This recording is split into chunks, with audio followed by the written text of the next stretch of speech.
வாழ்வினுடைய முதலாவது செல்வமும் முதன்மையான செல்வமும் உடல் நலமே. இன்பத்தினுடைய உயிர்கோட்பாடு உடல்நலம், உடல்நலத்தினுடைய உயிர்கோட்பாடு உடற்பயிற்சி. ஒரு மனிதன் தன் அறிவை மட்டும் வளர்த்து கொண்டு உடலை வளர்க்காமலோ, உடலை மட்டும் வளர்த்து கொண்டு அறிவை வளர்க்காமலோ இருந்தால் அது ஒரு நிறைவேறாத வெற்றியாகத்தான் இருக்கும். ஒரு வாரத்திற்கு 168 மணி நேரம், ஒரு நாளைக்கு 1 மணி நேரம், ஒரு வாரத்துக்கு 7 மணி நேரம் தான் குறையும். பாக்கி உள்ள 161 மணி நேரம் ஆண்களாக இருந்தாலும் பெண்களாக இருந்தாலும் உங்கள் உடலுக்காக நீங்கள் செலவு செய்தீர்களே ஆனால் உங்களுக்கு அந்த 161 மணி நேரத்திலே உத்தரவாதம் உண்டு.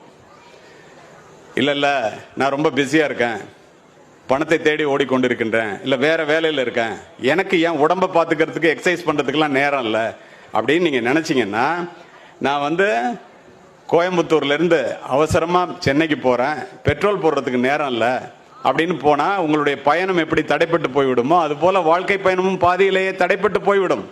தயவுசெய்து பிள்ளைகளுக்கு இந்த விளையாட்டினுடைய அருமையை பற்றியும் உடற்பயிற்சியினுடைய அவசியத்தை பற்றியும் எடுத்துக் கூற வேண்டும் என்பதற்காக இதனை பதிவு செய்கின்றேன்.